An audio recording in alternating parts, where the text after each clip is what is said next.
and welcome back to The Right Turn, your one-stop shop for all things fiction writing. Today we are continuing our parts of speech workshop, continuing from the first one with nouns to the previous episode on verbs and now tackling adjectives. I enjoy talking about adjectives because I think they can be used to great and unexpected effects when given a little time and effort. Adjectives are any words used to describe a noun. They bring more clarity or description to a person, place, thing, or idea. Note that adjectives do not describe verbs or other adjectives. That's a job for a completely different class of words called adverbs, and we'll discuss those in the next episode for our last parts of speech episode, which will be about adverbs. We use adjectives all the time, often in ways we don't even think of. We can have a fruit salad at a barbecue, in which case the word fruit is an adjective. It describes the type of salad. We can have a wool sweater, where we are describing what kind of material went into the making of the fabric. Adjectives, then, are an essential part of speech, despite what you may have heard from various writing advices floating around. Yes, stacking a bunch of adjectives together may be difficult for the reader to comprehend, and we'll get to that later, but the idea that a writer should avoid adjectives unless absolutely necessary is, in my opinion, absurd. Like every aspect of writing, it's important to know what adjectives are and what effects they produce in your writing, so that you can use them to elicit the effects you're looking for in your story and in your readers. Let's look at a practical example of adjectives being able to clarify meaning. If I'm sitting in class and I ask my classmate to hand me a pencil that I dropped on the floor, and he leans over and sees two of them, he does not know which one to give me. However, if I ask him for the blue mechanical pencil, he has a much better idea of what I'm asking him to do. Similarly, if I'm writing and I form a sentence with something like, "The girl walked into the house," that tells the reader a little bit, but not much. If I instead say, "The odd girl walked into the spacious house," suddenly my reader has a little bit more to work with. Adjectives work best when they change a reader's expectations of where they think the sentence will go. For example, the phrase "a cold smile" tells me much more than the phrase "a happy smile." I don't need the adjective happy in the second example because happy is already included in smile. Explicitly stating that either makes the reader wonder if I'm hiding something from them or if I've wasted their time with unnecessary words. Cold smile, on the other hand, tells the reader something entirely new. Cold smile changes the meaning of the word smile so that the reader forms an entirely new picture in their head. A cold smile is cunning, calculated, and sometimes frightening. Everything that a smile should not be. When you're in your editing phase and you're wondering when to add or take away adjectives in your sentences, ask yourself this simple question. Does the adjective add meaning to the phrase, or is the adjective doing a job it does not need to do?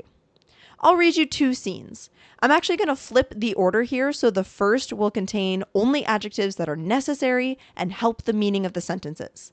That way, you'll be able to get the information of the scene without thinking too much about it and being pulled out of the scene because of bad writing.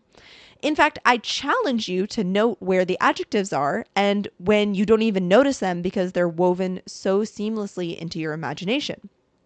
Then I'll read you a scene where the adjectives are in all the wrong places, doing all the wrong things, and you can ask yourself which you would rather read. So here goes the first scene, which is useful adjectives. Paul hadn't come home. Ian could see it in the crispness of the sheets, the crumpled shirt he'd left on the floor with a promise to run a load of laundry when he returned from work. The morning's coffee mug sat untouched on the counter, the brown rim of liquid beneath it so old it stuck to the granite. Ian pulled his phone from his jeans and scrolled through the contacts, clicking on Paul's name. No message, and Ian went so far as pulling up Paul's number before tucking the phone away again. No use walking down that road when he knew already where it would dead end. Instead, Ian locked the door behind him and turned out the lights.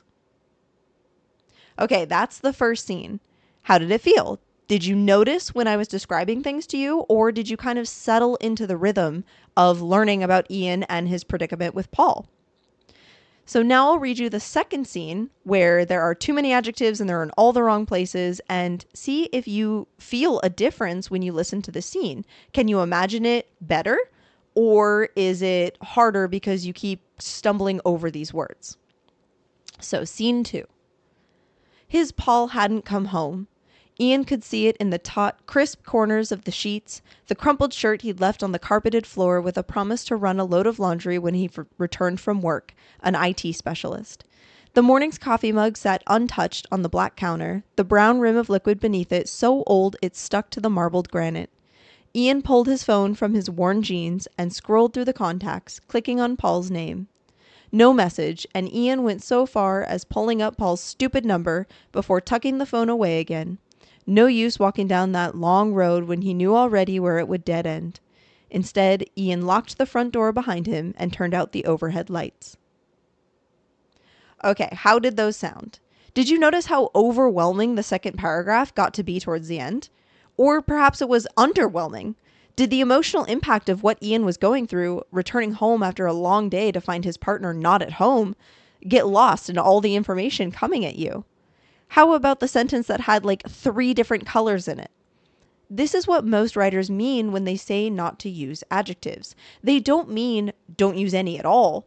They tend to mean focus your efforts on the ones that help you convey the emotions you want to convey, and don't add unnecessary or trite information. Now, as with every rule, exceptions exist. Normally, we wouldn't want to add a bunch of adjectives in a row because it can actually become harder to form a mental picture the more adjectives you cram into one sentence about one noun. The short blue broken mechanical pencil is kind of difficult to see, and it's hard to imagine all of those things together. However, done with intention, all of those adjectives at once can have a comedic effect. So if that's what you're going for, you can use adjectives to your advantage. Take the popular Halloween song, the one-eyed, one-horned, flying purple people eater. When sung, there's a strangely endearing lilt to all of those adjectives stacked on top of each other. This is something that little kids tend to do, especially when reciting descriptions of items they might want or commercials they've seen. So perhaps this is why smashing adjectives together gives us this endearing quality. It reminds us that something children do. Now, let's continue on to where to place adjectives in the sentence. As I said before, there are no hard and fast rules to writing. What is important is understanding how your placement of the adjective changes the weight of your sentence. For example, if you want your adjectives to fade into the background, you can place them directly next to your noun. The sentence, her open eyes stared as she lay on the couch, doesn't really put emphasis on one thing. It gives you information that may or may not be relevant. However, if I restructure the sentence to give more weight to my adjective, it might look something like this. She lay on the couch, her eyes open and staring. Now the emphasis is on the state of the eyes because that's where I have ended the sentence. You can use this to great effect in your writing, especially if you have something that can become a reveal or a twist. Is there a special necklace your character is wearing, or a tattoo that marks them as someone of interest? Consider moving your description to the end of your sentence to make it stand out more. Now, what I don't recommend is to place adjectives after any to be verbs. Remember that those are your am, are, is, was, were. I'm sure this has been done on occasion, and I'm sure I've done it myself a couple times. Sometimes there's just no way out of it. But when you can, consider attempting to restructure your sentence to make it more interesting. Doing so will help you inadvertently reveal more about character as well. Now, I'm going to read another 2 sets of examples, but they're very short. One will put all of the adjectives after to be verbs, and I want you to note at what point the sentences become repetitive and boring. The second will feature no to be verbs, but all of the same adjectives. And I want you to ask yourself which helps you visualize the scene better. More importantly, which is more fun to read. So here goes the first scene. The house was a mess. The table was upside down, the bookshelves tossed with it. Books lay in haphazard heaps on the ground. Their pages were bent and crumpled. The rug was curled in on itself, and a person-shaped outline was set in the middle of the wall. Only 5 sentences, but do you hear how repetitive they became? Too many books that I've read fall into this trap. It's like as soon as writers hit description, the need for good writing goes out the window. Don't fall into this trap. Make your descriptions just as, if not more beautiful as the rest of your writing, and I guarantee the readers won't be able to turn away for a second.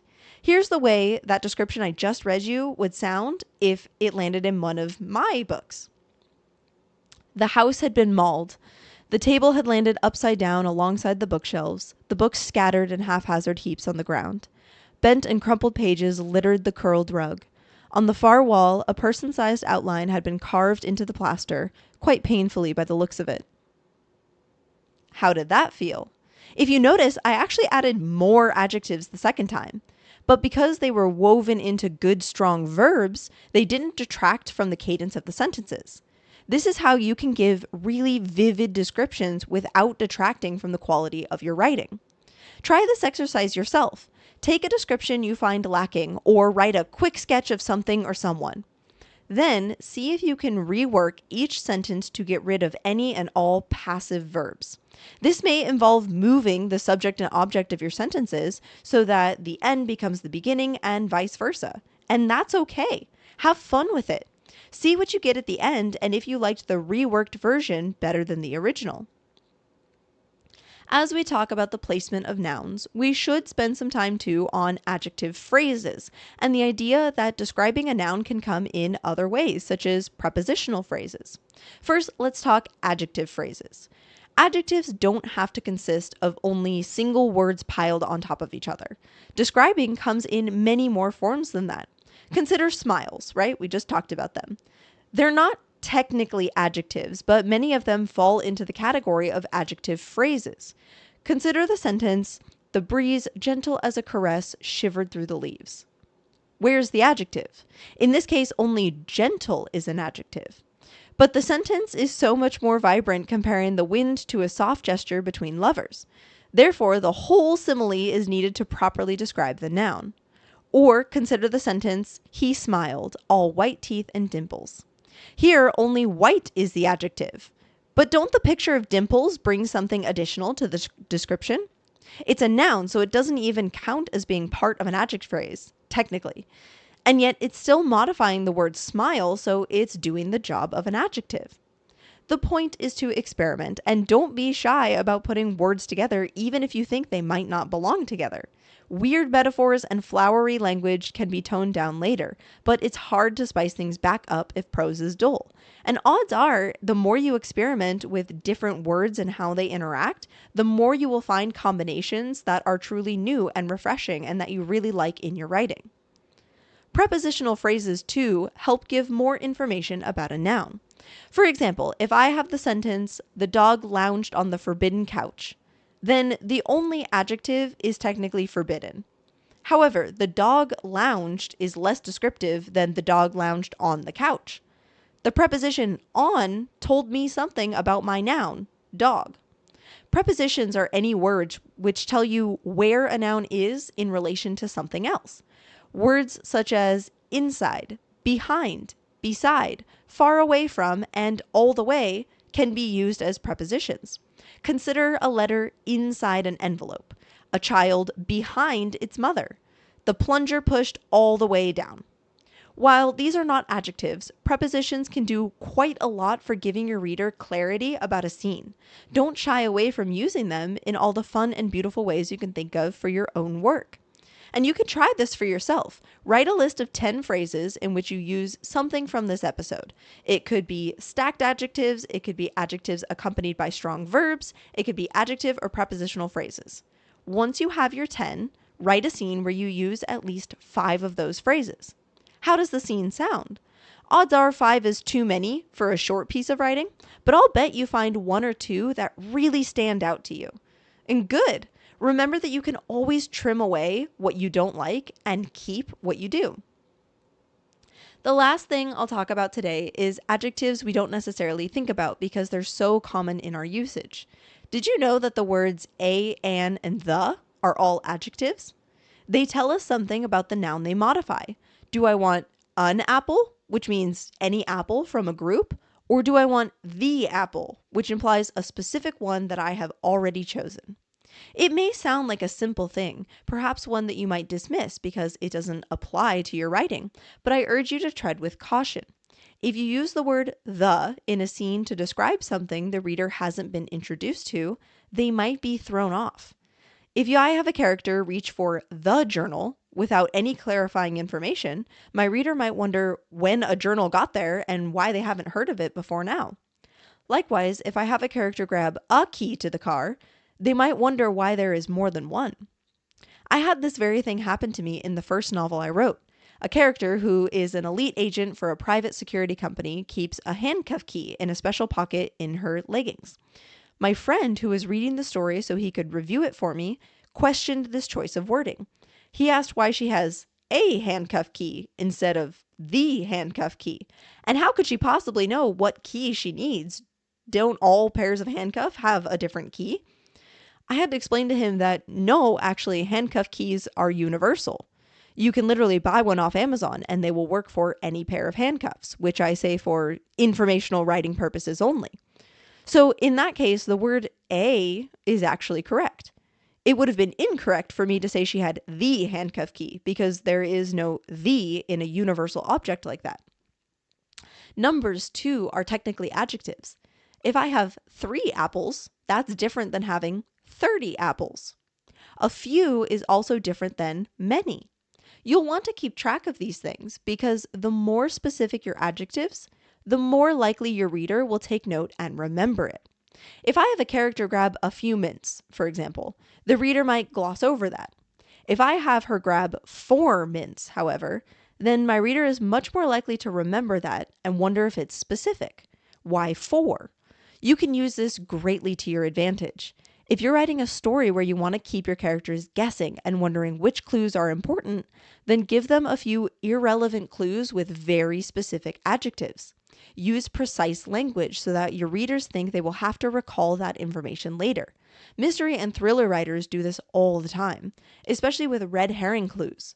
Readers have a hard time telling them apart from relevant information because writers have done such a good job of making the red herring just as specific and therefore just as important in the reader's mind as the real clues.